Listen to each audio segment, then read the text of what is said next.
And we'd like to inform all our esteemed dignitaries, all our delegates of the evening, that we have the august presence of the Honorable Governor, Reserve Bank of India, Shri Shaktikanta Das. Please put your hands together to please help me welcome Shri Shaktikanta Das on the dais. And if I may also please extend a warm welcome to Shri Kris Gopalakrishnan, Chairman, GFF 2022 Advisory Board.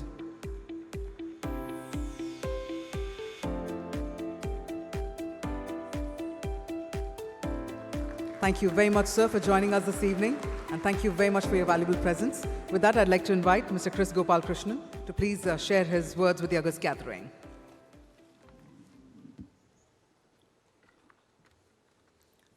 Shri Shaktikanta Das, Governor, Reserve Bank of India, friends. When we met Shri Shaktikanta Das for inviting him for this event, he readily agreed, and he also said that Reserve Bank of India will support the Global Fintech Festival. So I want to start off by thanking him for that. And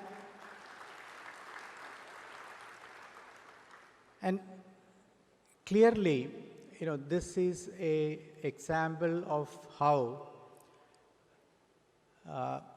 all the ecosystem players, regulator, government, you had seen the government participation in today's event, as well as industry, come together to take our common dream of becoming a $10 trillion economy, becoming a leading economy in the world happen. How together we will do this. In this, the Reserve Bank of India has a very unique role to play. It has been playing that role very well, and will continue, I believe, to play that role. The role is about balancing innovation with regulation. Going to 10 trillion will require existing businesses to grow rapidly, will require several new businesses to be created, several new innovative businesses to be created, several new business models to be experimented and created. And it's important to understand these. Sometimes it takes time for us to figure this out. It's important in the context of a developing country, a low-income country like India with a population of 1.4 billion. Because ultimately it's all about trust that citizens will have in the system, trust in the entire ecosystem, that is, trust in government, trust in regulator, and most important, trust in industry. And together, that's what I believe we need to create. And there is a role for the regulator, but there's a role for the industry also here to make sure that that trust is secure and that trust grows over time. So with that very brief introduction, let me now invite Shri Shaktikanta Das ji to share his thoughts on this occasion. And I believe that he will also talk about some of these points. Thank you very much. So please.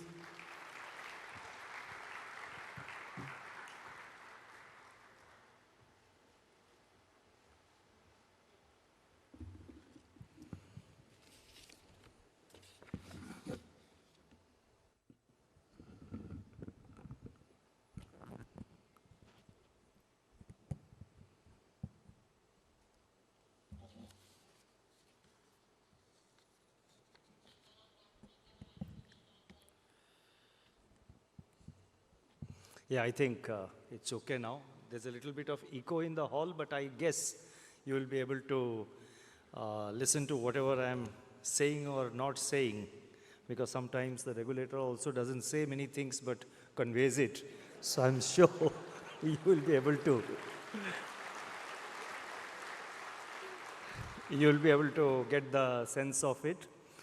Uh, Kris Gopalakrishnan, distinguished participants, members of the audience, members from the media, and all the leading representatives and participants, big or small, that is irrelevant, from the fintech sector.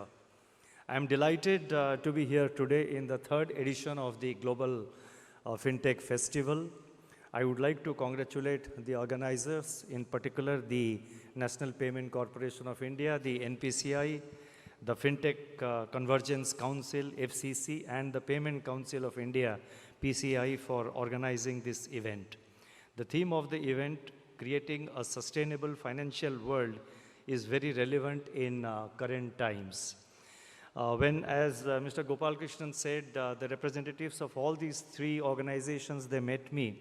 I was extremely delighted to hear that, after 2 years hiatus, after 2 years gap, you are able to organize this. And it is indeed timely because, especially during this pandemic period, it's technology, it is innovation, it is fintech, which ensured that as a country, the economy, the financial markets, and all activities, continued as usual, despite the hugely disrupting impact of the COVID-19 pandemic. In recent years, India has witnessed, as all of you would be very much aware, India has witnessed rapid progress in financial services sector. Technology, innovation, and fintech are working in tandem and contributing to the dynamism of this sector. In our journey towards higher levels of sustainable development and financial inclusion, these forces have morphed into force multipliers. We have leveraged a lot on these forces. We need to leverage even more. In fact, the theme I have chosen for my address today is fintech as a force multiplier, because we see a lot of opportunities not only for enhancing the scope, enhancing the the width and the depth of all that is happening in the fintech sector, but the way it can deepen financial inclusion, the way it can enhance and broad base its footprint in the journey of our country towards 2047. I think there is a lot of potential, and together, if all of us, that is the regulator and the fintech players, if we work together, I think we can create several milestones in our journey towards India at 2047. Let me now get down to the specifics. There has been exponential growth of technological enablers in India. Telecom penetration, availability of internet services, adoption of technology in facilitating access to credit, more efficient payment systems, and deepening of financial inclusion have made significant progress and are continuing to progress further. The total number of these numbers are known, but to put things in perspective, let me again reiterate, the total number of broadband internet users in India stood at 80.7 crore at the end of July 2022. Similarly, with more than 46.5 crore Jandhan accounts, 134 Aadhaar enrollments, and 120 crore mobile connections, new opportunities are opening up for implementing innovative ways of integrating and delivering the various types of services. This can be gauged from the emergence of 100 unicorns in the country, with a record of 44 unicorns established only during last year. For any society aspiring to grow faster, its financial institutions must be robust, efficient, and accessible. The next decade of finance will be more focused on two central themes. One, sustainable development, and two, technology-led innovations transforming the lives of the common people. Therefore, sustainable development and ensuring a resilient financial system, they form the fulcrum for our policy architecture. As we have all witnessed, technology has been central to the resilience in the face of COVID-19 pandemic, particularly during the lockdowns imposed around the world, not just in India, but in several countries of the world. As you are aware, the degree of lockdown varied, but almost every country saw various forms and degrees of lockdowns. It has also been, that is, technology has also been central to our response to the crisis and in supporting recovery. Technology coupled with finance safeguarded the economies by ensuring seamless disbursal of loans, robust 24/7 payment systems, access to financial markets, insurance, MSME credit, pension services, and direct benefit transfers. As per the World Bank, at least 58 governments in developing countries alone have used digital payments to deliver COVID-19 relief to their citizens. The scale of operations in this regard in India was, however, much larger and much wider compared to most of the other countries, in fact, compared to all the other countries. The Global Fintech Database 2021 reported a significant increase in financial inclusion around the world. And especially in, around the world. In developing countries, 71% of people have bank accounts, up from 42% a decade ago. Approximately 40% of people who made a digital payment from their account to a merchant or to a utility service did so for the first time since the start of the COVID-19 pandemic. In India, the pandemic accelerated the push towards digitalization, especially in the rural areas. The period from March 2020 to August 2022, that is March of, when the COVID began in 2020, from March till August this year, this period has seen a massive growth of 427% in UPI transactions alone, which reached a new high of 657 crore transactions in August 2022 alone. The number of UPI QR code enabled payment acceptance points increased by about 9 crore, which constitutes about 86% year on year, to reach 20 crore at the end of July 2022, reflecting the growing acceptance and preference for contactless payments. I would now like to touch upon some of the innovations in our financial sector. These are areas where the RBI in some way or the other has been directly or rather closely associated with. The financial services industry in India has seen enormous transformation.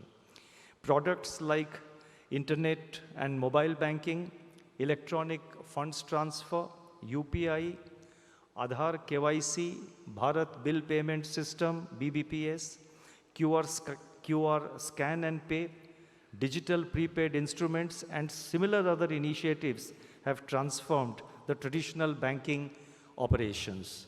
Banking hours have indeed been transcended. We now have digital, mobile, anywhere, anytime banking in our country. While several initiatives originated from the industry, the government and the regulators have created an enabling ecosystem to promote the fintech sector in the country. Initiatives like the Startup India, Digital India, the India Stack, account aggregators, peer-to-peer, that is P2P lending platforms, and 24/7 digital payment systems have proved to be key enablers in all these initiatives. The fintech ecosystem in India has indeed evolved and is poised for a giant leap. Let me now touch upon some of the other initiatives taken specifically by the Reserve Bank in this area. The regulatory sandbox framework was released in August 2019 with a view to foster innovation. With this, the Reserve Bank entered the select group of countries that have their very own regulatory sandbox ecosystem.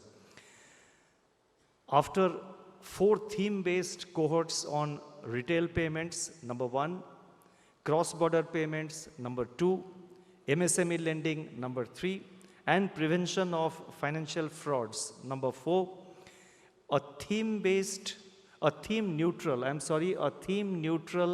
5th cohort was announced earlier this month.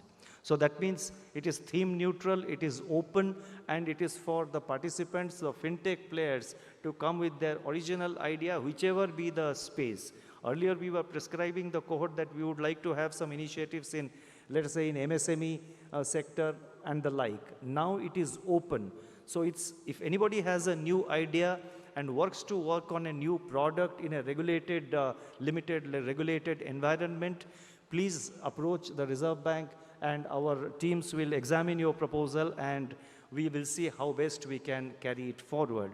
So this theme, theme neutral 5th cohort has actually expanded the scope of the regulatory sandbox activity that we initiated in 2019. Now it reflects the Reserve Bank's keen desire to increase the footprint of innovation in the entire fintech space. The success stories emanating from our regulatory sandbox initiative include, among several other initiatives, they include the framework for facilitating small value digital payments in offline mode and the recently launched UPI 123 Pay, which was aimed at enhancing digital financial inclusion by enabling over 40 crore feature phone users to access the benefits of UPI in a safe and secure manner. The Reserve Bank, similarly, another initiative, the Reserve Bank for the first time organized a global hackathon titled Harbinger 2021 with a view to make retail payments more innovative. This witnessed very enthusiastic response. We received totally 363 proposals, including 22 from abroad, from countries like the United States and the United Kingdom. So 363 minus 22, the rest were responses received from players who are located within India. Now this exercise indeed gave us a glimpse of the creative talent pool that India possesses and reinforced our belief that India is well positioned to provide leadership in the fintech space. I understand that the winners of Harbinger 2021, all of them, or at least some of them, are also participating in this global fintech festival to further showcase their creativity and talent. More recently, the Reserve Bank has set up the Reserve Bank Innovation Hub as a subsidiary in Bengaluru. The hub has an eminent board of directors drawn from the private sector and domain experts. You may be aware that Kris Gopalakrishnan is chairing the board of directors, and we have other experts and players from the domain experts from the private sector. The Reserve Bank is just playing a facilitating role, and it is entirely left, there is complete autonomy so far as the functioning of the innovation hub is concerned. The RBI, the Reserve Bank Innovation Hub, is currently undertaking several important projects. I am confident that going forward, this innovation hub will benchmark itself as a center of excellence. They have developed one particular product or a process. I will come to it a little later during the course of my speech today. We have also created a new fintech department within the Reserve Bank from January this year to have focused attention, to give focused attention to this evolving and dynamic sector. The objective of this department is not only to promote innovation, but also to identify the associated challenges and opportunities and address them in a timely manner. All matters relating to facilitation of constructive innovations and incubations in the fintech space with wider implications for the financial sector and the markets are being dealt with by this department, in addition to regulatory issues, interregulatory issues, and international cooperation. Further, as you would be aware, the Reserve Bank is now working on the central bank digital currency, and we are working towards having a phased implementation of the CBDCs, both in the wholesale and in the retail segments. We propose to first try it out in the wholesale segment before we move and before we enter into the retail segments, but the pilots will be carried out. In fact, it will be a pilot is not the right word, but it's a kind of a phased implementation that we are looking at. Now, this is expected to give further fillip to the digital ecosystem in our country. Now, having just explained briefly the various initiatives that the Reserve Bank has taken, let me now focus on Fintech, the road ahead so far as Fintech is concerned. It is known that, it is very well known that Fintechs contribute to enhance efficiency in terms of service delivery and in bringing down costs. Through their customized products and customer interfaces, they provide an enriching and seamless consumer experience. They also have the potential to improve market access and a range of product offerings, apart from improving access to credit and financial inclusion in the traditionally unserved or underserved segments. In India, one of the most transformative roles that can be played by Fintech is in the area of credit delivery, in partnership with the traditional lenders, especially in the rural and semi-urban areas. Timely availability of credit at reasonable cost, especially for agriculture and allied activities and MSMEs, is very crucial for our economic growth. One of the key challenges currently associated with availment of such credit is that it's a largely paper-based process with high turnaround time. Sometimes it even requires multiple visits to branches of the banks. And it also requires at times several kinds of documentation, some of which can be cumbersome. Now, it also entails high operational costs for the lenders and opportunity cost for the borrowers, because a small farmer, every time he goes to a bank branch, obviously that particular day or that particular half a day or 2 hours or 3 hours, he's not able to work on his fields. So there is an opportunity cost from that limited point of view as well as from other point of view so far as the farmers are concerned. It also involves costs of various types to the lending institution. Now, considering these challenges and taking forward the Reserve Bank's Fintech initiatives, digitalization of agri-finance in India was ideated between the Reserve Bank and the Reserve Bank Innovation Hub. The idea was to enable frictionless delivery of Kisan credit card loans, that is KCC loans, in a paperless and hassle-free manner, and also reduce the turnaround time and avoid multiple visits to bank branches. I am happy to state that the Reserve Bank Innovation Hub has designed an end-to-end digital process. I repeat, the Reserve Bank Innovation Hub has designed an end-to-end digital process for seamless and quick access to rural credit. A pilot project based on this innovation has been launched in Madhya Pradesh and Tamil Nadu yesterday in partnership with the Union Bank and the Federal Bank respectively.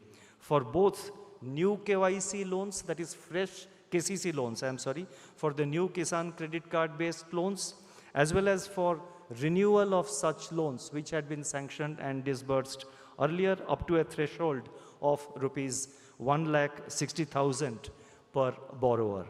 Going forward, based on the learnings from the pilot, the digitalization of KCC loans is proposed to be expanded to all districts of these two states, and not just that, but also to other states. It also depends a lot on the level of digitalization of the land records in various states. We are, the Reserve Bank and the Innovation Hub, we are in constant touch with various state governments, and there are other state governments also where the level of digitalization of land records is, it's in a very advanced and a very high level of, it has achieved excellent progress. So going forward, depending on the level of digitization, the digitalization of the land records of the states Depending on the success of these two pilots and depending on the learnings and the experience that we find in these two pilots, or if there are any loose ends or gaps, they have to be plugged. So depending on this experience, it will be expanded to the entire Madhya Pradesh, the states of Madhya Pradesh and Tamil Nadu, and also to other states. Eventually, our desire is to develop and operationalize an integrated and standardized technological platform to facilitate frictionless credit to all the segments of society for the whole country, with special emphasis on rural and agricultural credit. And let me say that if we can do this in the next 1 year, which we hope to do, it would be a major milestone in India's growth story and journey towards India at 2047. Another example of tech-enabled regulatory innovation by the Reserve Bank is the account aggregator framework.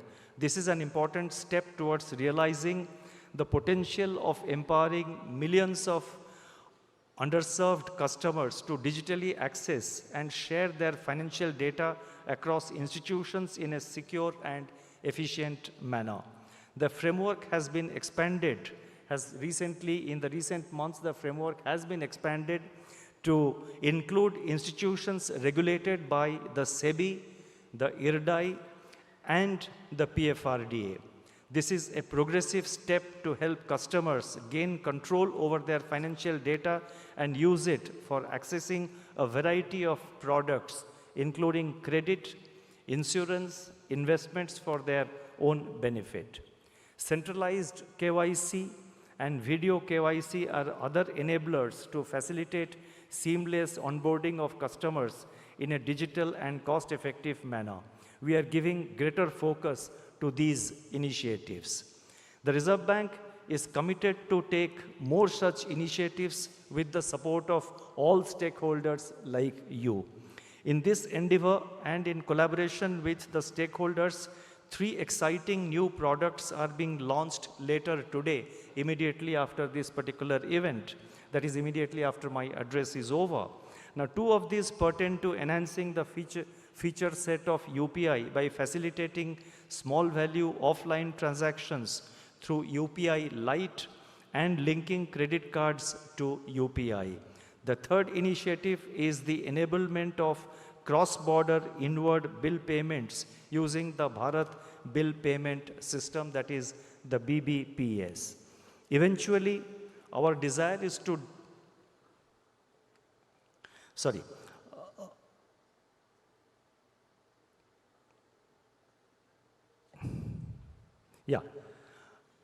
the emergence of fintech players, the emergence of fintech players and the growing popularity of their innovative products have challenged the existing players in the financial services in maintaining their market share, margins, and customer base.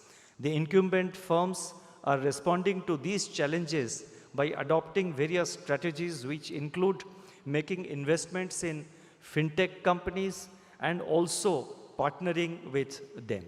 They are also enhancing their in-house capabilities to adapt to the new realities. A wave of changes brought about by the fintech companies have had a positive impact in terms of enhancing inclusion and further penetration of financial services. At the same time, these developments have also ushered in an era where enormous amount of consumer data is being generated and leveraged upon by a few entities, that is the so-called big techs, by virtue of their huge customer base. Such developments, while being very much welcome, they also raise concerns on concentration risk and potential spillovers as their level of engagement with the financial system strengthens in the years to come. Therefore, potential risks to public policy objectives of maintaining competition, market and business conduct, operational resilience, data privacy, cybersecurity, and financial stability also need closer attention. As we have seen, the way digital lending has taken off in the recent past was phenomenal. While it has served the needs of various segments, it has also raised several concerns which manifested itself through spate of complaints regarding usurious interest rates, unethical recovery practices, and sometimes or quite often data privacy issues. The Reserve Bank has endeavored to address these issues proactively, and as early as June of 2020, regulatory guidance was provided to our regulated entities. Now, these guidance, among other things, mandated that digital lending platforms disclose the names of the banks or NBFCs upfront on whose behalf they were providing the credit. The recently issued regulatory guidelines on digital lending strive a well-considered balance between customer protection and business conduct on the one hand and supporting innovation on the other. Let me emphasize that while innovations are very much welcome, and I say it with all the emphasis at my command, that while innovations are very much welcome and the Reserve Bank will continue to be supportive of it and the Reserve Bank will welcome it, and we will in fact go 2 steps forward to discuss with you if you just come 1 step forward. But having said that, while all these are there and all these are a part of our agenda and our scheme of things and our thinking, now these innovations also must be responsible and should enhance the efficiency and resiliency of the financial system while benefiting the consumers. Robust internal product and service assurance frameworks, together with fair and transparent governance, will go a long way to safeguard the interest of the customers and ensure long-term sustainability of the fintech entities themselves. The level of due diligence and oversight exercised by the regulated entities on their outsourced activities need to be strengthened further. This would help in proactive mitigation of risks at the incipient stage itself. I would also like to flag certain material concerns regarding the unbridled mushrooming of digital lending apps. The need of the hour is to ensure assurance of safety after following a process of green lighting or whitelisting and due diligence by the regulated entities. The Reserve Bank, in associated with other relevant agencies, is taking steps to address this issue and take further steps as may be necessary.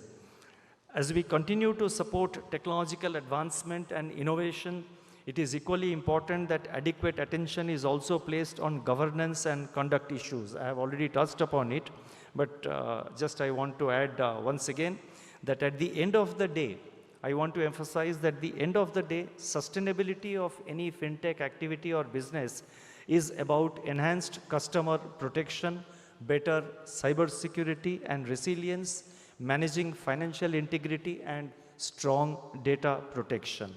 I wish to assure, and I just said this a little while ago, I wish to assure all of you, the fintech community, that the Reserve Bank will continue to encourage and support innovation.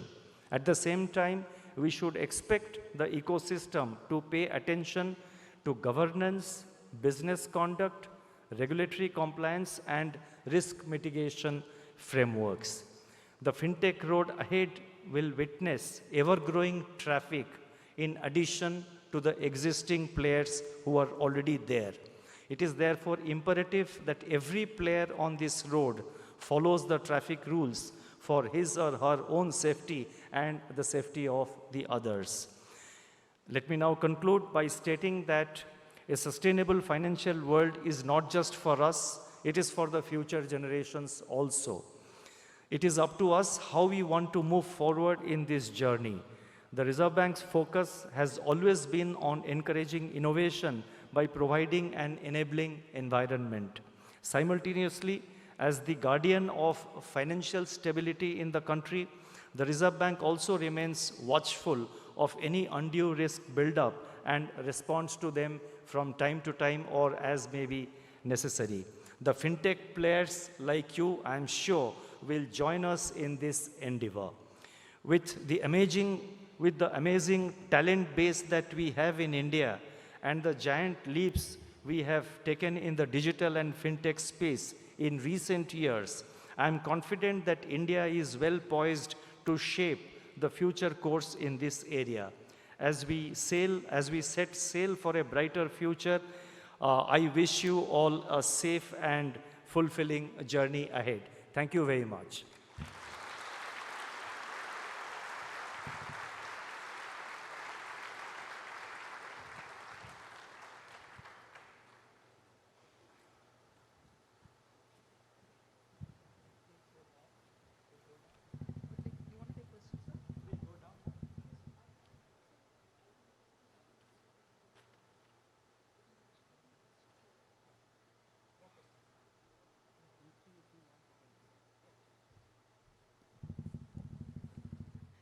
Ladies and gentlemen, our Honorable Governor, Reserve Bank of India, Shri Shaktikanta Das, has also agreed to take a couple of questions from our members of the audience. So we're going to request you to please raise your hands and please keep your questions really brief. We'll have the mics quickly passed on so that we can have your questions and we can have Sir answer them as well. So any further questions, please raise your hands. Yes, we see a couple of hands. So could you please keep it raised? We'll just pass the mic to you. I also request you to please introduce yourself before directing your question. Good evening, sir. I'm Sachin Bavri. I head the risk function in one of the LSPs. It's a Khata book. The entity name is ADJ Utility Apps.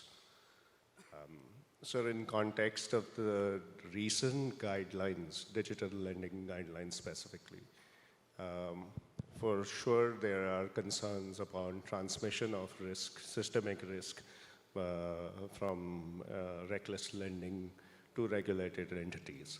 And in that context, there were various measures that were announced there.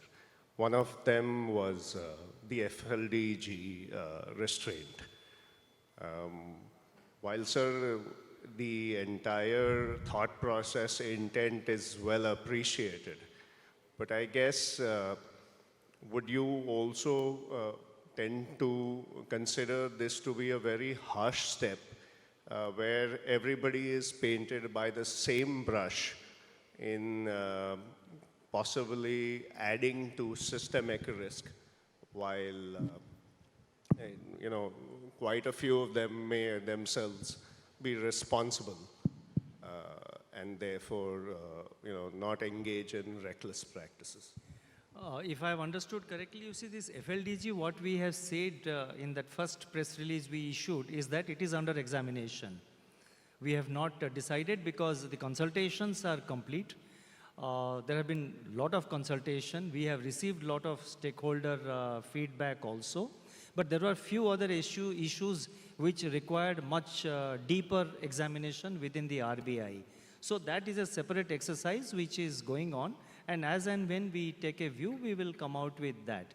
But I'm not really able to, I would not agree with you that everybody is being painted in the same brush.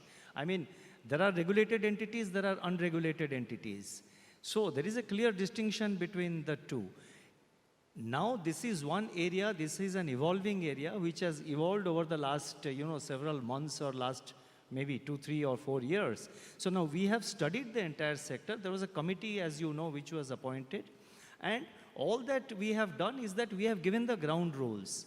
Based on the ground rules, if anyone has a difficulty, you are always welcome to come and discuss with the Reserve Bank. We have subsequently issued first we issued a press release, which gave out the details of the scheme.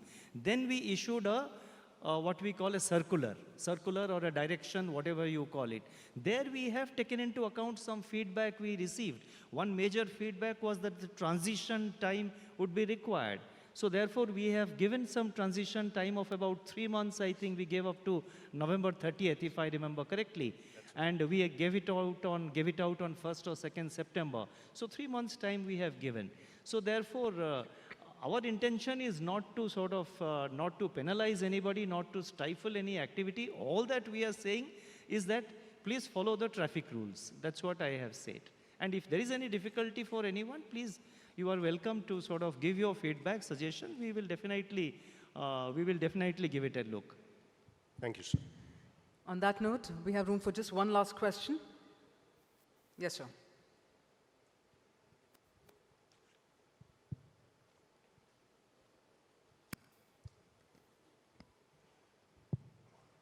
Hi, this is Mitesh here. I'm from Miss Call Pay. So they recently launched UPI 123 Pay, and sir, I was very fortunate that on the August event on 8th of March 2022, I was at your. So while I'm thanking you that you are giving a great push for UPI 123 Pay and feature phone payments, what I will also request is there any process where actually because the cost of transactions at UPI 123 Pay is far exceeding the cost of transaction of traditional UPI, because of the telecom and other charges that are there. With the newly reform that is trying to come on 3rd of this October, there is some suggestions on PIDF schemes and all that to bring new kind of subsidies. Is something planned for UPI 123 Pay as to a different kind of subsidies for people enabling payments in the rural India? No, as you know, whatever subsidies and all that the government is giving, RBI doesn't give any subsidies, and surely the NPCI also cannot give, because it's a kind of it's a non-profit company, but it has to run on commercial lines. Now, any new product or any innovation in the initial months or in the initial years, obviously the costs will be more because your overheads are also loaded onto your costs. But going forward, as the volumes increase, I suppose things even out. But without knowing specifically what your problem is, I cannot really. In any case, subsidy is something which RBI doesn't give. But I really don't know your specific issues. We will discuss with the NPCI and see what is the exact issue. Maybe our department has already discussed with you. I will take a feedback and let's see what can be done about it. But let me clarify that the Reserve Bank does not give any subsidies.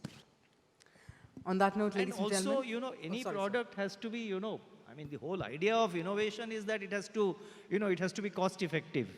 So therefore, at the same time, the innovators also will have to see in what way the costs can be minimized. Because if you depend on subsidy for a perennially or for a long period, I think it's not a good thing. And as innovators, as players in the fintech space or digital space, I think you will know better that it has to be ultimately, at the end of the day, commercially self-sustaining. On that note, ladies and gentlemen, once again, can we have a huge round of applause for Shri Shaktikanta Das for sharing his valuable words.